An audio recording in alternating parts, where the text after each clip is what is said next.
Eu sou Alan Rocha. Eu sou Patrícia Rocha. Somos um casal de professores de educação física e nós queremos nesse vídeo dar para vocês 6 dicas para conectar a família. Em 96, ainda como estudante da graduação em educação física, eu tive a minha primeira experiência para trabalhar com crianças na educação infantil. Então imagine um estudante do 3º semestre do curso de educação física, sem nenhuma experiência no trabalho com crianças, e tive aí a primeira oportunidade. E fui buscar nos livros, fui buscar em colegas mais experientes, dicas que pudessem me ajudar a sobreviver ao trabalho com os pequenos. E munido de algumas informações, eu comecei com mais dúvidas do que certezas, e no primeiro dia de aula, eu tinha aula com uma turma de 2 anos de idade, e ao entrar na sala, eu tenho mais de 1,80 m, todas as crianças choraram. E foi um desespero, porque eu também tive vontade de chorar.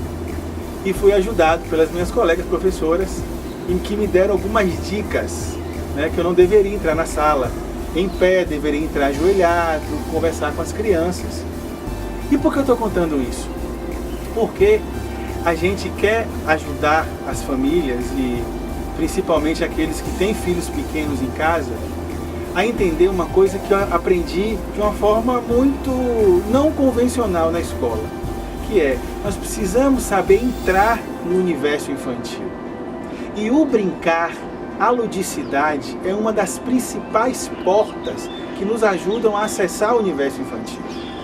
Então, eu tinha situações em que eu, através do brincar, eu conseguia me aproximar delas, e com apenas uma aula semanal, eu consegui me aproximar dessas crianças, a ponto de muitas histórias que a gente construía nas aulas, eles contarem em casa.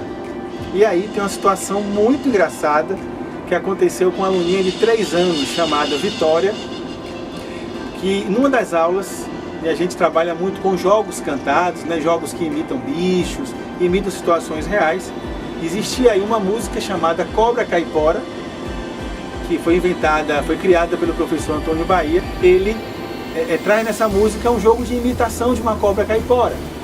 Então, a música diz assim: bota a língua pra fora, é a cobra caipora. E tem que mostrar a língua. E essa criança foi e fez essa música em casa. E a mãe não gostou, porque ela disse que eu ensinei ela a colocar a língua pra fora e dar a língua. Então assim, não houve uma grande confusão, mas a criança me contando isso foi muito engraçado.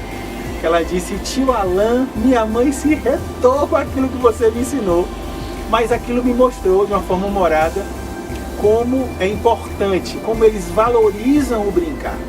A criança tem uma determinada idade, realidade e fantasia se misturam. Então aquilo que ela faz na escola, que a nossa intenção aqui é valorizar isso em casa, ela vai levar para a vida toda, isso vai tornar uma criança mais feliz, e com certeza isso vai conectar muito mais a família. Nesse momento em que estamos muito em casa, algumas pessoas têm falado do desafio, da dificuldade que é para elas, ter as crianças em casa, estarmos todos juntos em casa. Então, na medida em que a gente para pensar o que vai ser agora, como lidar com esse momento, nós vamos, na verdade, descobrindo que há uma riqueza escondida nisso, que por um breve momento pode parecer um problema, mas na verdade não é. É uma riqueza tê-los em casa. Ter as crianças em casa e poder interagir com eles abre para a família muitas possibilidades de aprendizado, de relacionamento, de fortalecimento de vínculos, e é justamente por isso que nós estamos aqui para compartilhar com vocês algumas coisas que nós pensamos, que nós já experimentamos, que nós já conversamos com muitas pessoas, para que você não se sinta sobrevivendo a este momento, mas que você realmente aproveite, que você desfrute desse momento que é, na verdade, tão rico. Quantas vezes eu ouvi de pais e mães na escola, no finalzinho do ano letivo, o que é que eu vou fazer com meus filhos nas férias? Eu não sei o que fazer com os meus filhos nas férias. Isso para nós, isso sempre causou uma certa tristeza, porque a riqueza de ter as crianças em casa é isso que nós queremos enfatizar com isso que estamos chamando de 6 dicas para conectar a família. Tá? É um momento rico. Escola e família são ambientes completamente diferentes. A escola tem o seu lugar na sociedade, mas a família tem o seu papel principal na questão de construção de valores, de construção de vínculos. Tá? Então é nesse sentido que nós pensamos aqui em 6 possibilidades para ajudar as famílias aí a se conectarem melhor. Vamos então à dica 1. Bom, a dica número 1 é a construção de brinquedos na família. Pode parecer algo muito simples, mas a nossa experiência nos mostrou que as crianças elas vão valorizar muito mais um brinquedinho tão simples, mas que foi feito ali em casa, do que brinquedos muito caros. Queremos aqui indicar um vídeo chamado Criança, a Alma do Negócio. Sem dar spoiler sobre esse vídeo, mas tem uma cena onde uma criança, um menino, ele tem um quarto recheado de brinquedos.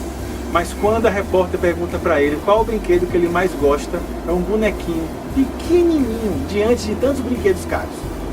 O que isso mostra? Que a criança ela faz um juízo de valor diferente do adulto. Então, uma das nossas dicas aqui, que colocamos como a primeira dica, é construa brinquedos em casa, brinquedos de papel, brinquedos com materiais recicláveis. Tá? Não precisa ser grandes elaborações não, coisas simples. E nós garantimos a vocês que isso vai ter um significado fantástico na vida dos nossos pequenos em casa. Vamos então agora à dica número 2. A dica número 2 é fazer algo que nós fazemos todos os dias em casa, mas fazer isso juntos, que é cozinhar, produzir algum alimento, compartilhar uma receita. A experiência de cozinhar juntos, de mexer numa massa juntos, de modelar biscoitos, fazer algum doce, é muito interessante fazer isso junto com as crianças, é muito interessante dividir esse momento, estarmos todos juntos na cozinha, né? Até porque muitas vezes a cozinha é visto como um local proibido para eles, justamente por causa dos riscos, e a gente precisa ter cuidado mesmo, mas também um local de muito estresse, de muito trabalho, né, carregado, né, de muita correria. Mas aquele momento de descontração vivenciado na cozinha traz um novo significado para o estar ali, para o comer juntos, para o sentar e compartilhar daquilo que a família produziu junto. Então é uma experiência muito interessante que todas as famílias podem ter nas suas casas. Todos os equipamentos necessários nós já temos à nossa disposição. Agora é só inventar, agora é só pensar. O que a gente pode fazer junto? É um brigadeiro? É um biscoito? É um bolo? O que a gente pode fazer junto? São muitas possibilidades, né? Então, vamos desfrutar desses momentos em família. Mais importante do que o cardápio que você vai escolher, do que o alimento que você vai produzir, é esse momento de estarem todos juntos em volta dessa tarefa, né, gostosa de produzir algo que depois vai ser desfrutado pela própria família. Vamos então à dica número 3. Bom, a nossa dica 3 é fazer brincadeiras com música. E aí cada família pode ver que possibilidade melhor pode utilizar a partir daí. Tá? As crianças gostam muito, os pequenos, 3, 4, 5 anos, brincadeiras com estátua, onde para a música faz uma estátua. Né? Você pode brincar de completar a música, parar a música e pedir que completem a música, e aí com a cultura musical que cada família tem, aquilo que gostam de ouvir. Mas a música é um grande aliado, né? Na nossa tentativa de nos aproximarmos do universo infantil. Tá? Deixa a criatividade solta. A gente sabe que em algumas realidades familiares pode parecer um gigante, né? É mais fácil colocar um celular na mão da criança e deixar que ela vivencie o que o celular está colocando. Mas a nossa pergunta é: isso que você deseja para a sua família? Com certeza não. E às vezes a gente usa esses recursos por não conhecer outras possibilidades. É essa então a ideia que nós queremos trazer aqui. Outras possibilidades que tirem a dependência de estar vinculada a uma tela de celular ou uma tela de televisão. Vamos então agora à dica número 4. Bom, a dica número 4 é algo muito conhecido, muito antigo, mas que muitas vezes fica simplesmente resumido a atividades feitas na escola. São os jogos com mímica.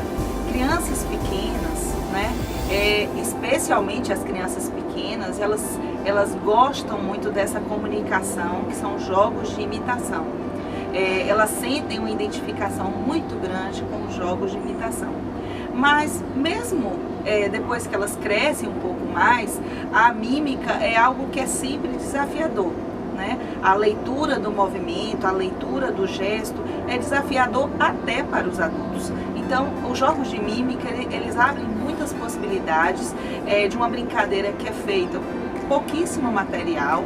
Basta que você produza algumas cartinhas ou cartões ali com algo escrito. Você pode escolher um tema, animais, filmes, profissões, tem tantos temas, né? Você combina o tema e aí pode se dividir em grupos, a depender do tamanho da família. De repente 2 grupos, ou pode ser um placar individual, né? Cada pessoa faz para que os outros possam adivinhar. Então assim, é sempre uma brincadeira que desafia bastante, é muito legal, né? É engraçado, né? Porque muitas vezes os gestos que são feitos, eles são realmente hilários, é uma forma de expressar, né, uma ideia, e isso desenvolve muito a criatividade da criança, isso descontrai a família e como a Alan já falou, já frisou aqui, nos ajuda a participar, né, participar deste universo que é tão deles, né, que é tão da criança, e que se a gente não brinca, se a gente não utiliza essa via, é muito difícil, né, que a gente consiga realmente participar da vida deles a esse ponto.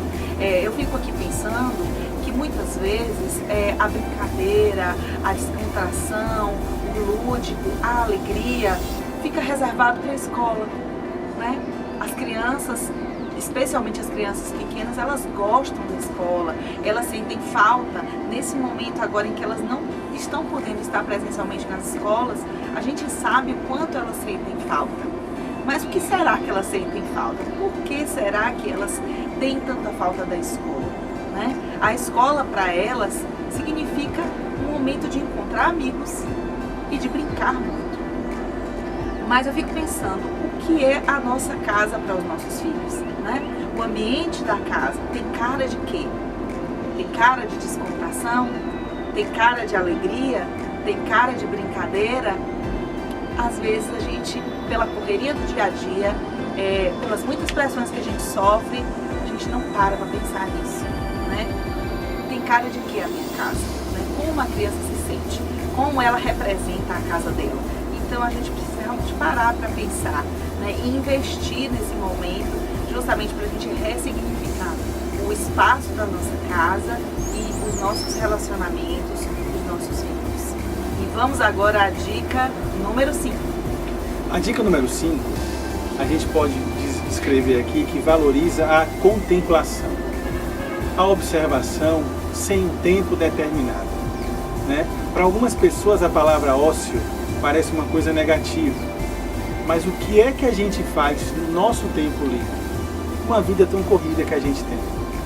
Então a ideia é que a gente valorize a contemplação, a observação. Então, por exemplo, plantar uma flor, ainda que mora em apartamento, não tem essa disponibilidade de ter uma horta, por exemplo, mas tem outras possibilidades. A internet está cheia de ideias, de caixinhas, de coisinhas suspensas, ou aquele velho feijão colocado no algodão, como já fizemos isso com nossos 3 filhos, acompanhar ali o desenvolvimento, né? Poder contemplar, poder entender como é que esse processo acontece. Então, fica aí apenas uma dica que desperte a criatividade das famílias, tá? Mas atividades que favoreçam a contemplação, o observar.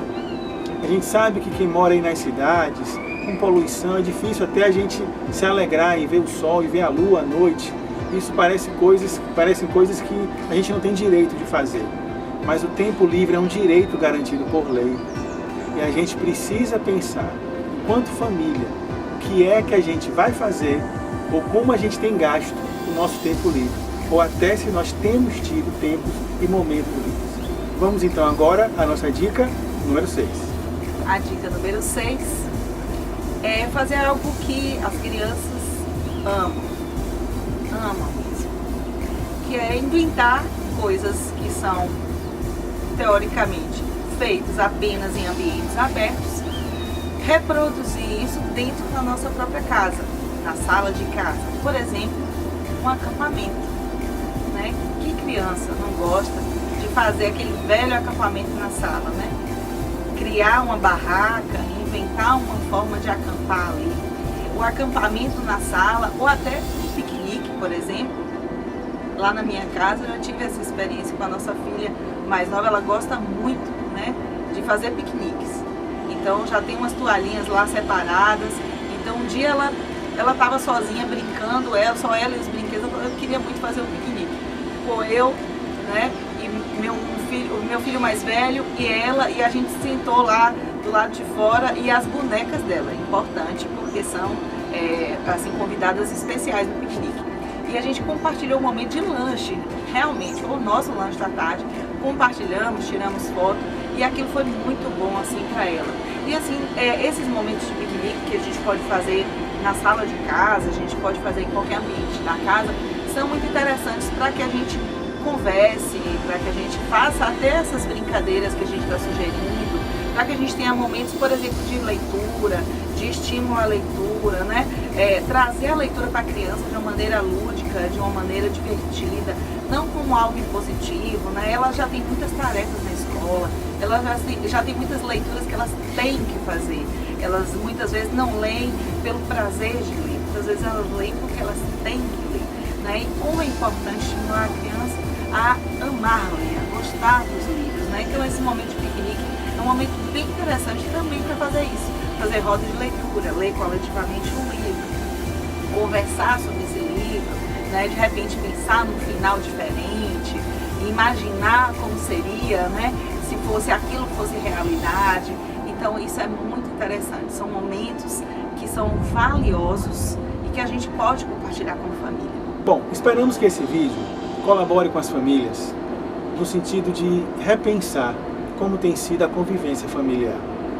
Aquilo que a gente está dizendo aqui não é fruto apenas de uma formação técnica que nós temos, como professor de educação física, eu principalmente que trabalhei muito tempo com a educação infantil, mas é também fruto da nossa experiência como pai e mãe de 3 filhos, que nós, desde o momento que entendemos essa importância, começamos a fazer isso em casa. E teve momentos até que eu me vi fazendo isso, mais com filhos de outras pessoas do que com os meus próprios filhos. Mas graças a Deus conseguimos corrigir isso, que eles puderam desfrutar não só do pai e da mãe, mas também do professor e da professora que brincavam com crianças e passaram a brincar em casa. Tá legal? Coloca aí nos comentários o que vocês acharam, se isso realmente ajudou vocês, fez pensar em coisas interessantes, e também que vocês possam compartilhar outras dicas com outras famílias, para que a gente de forma conjunta consiga fazer de nossos lares realmente o melhor lugar do mundo. Um grande abraço, fique com Deus. Um abraço.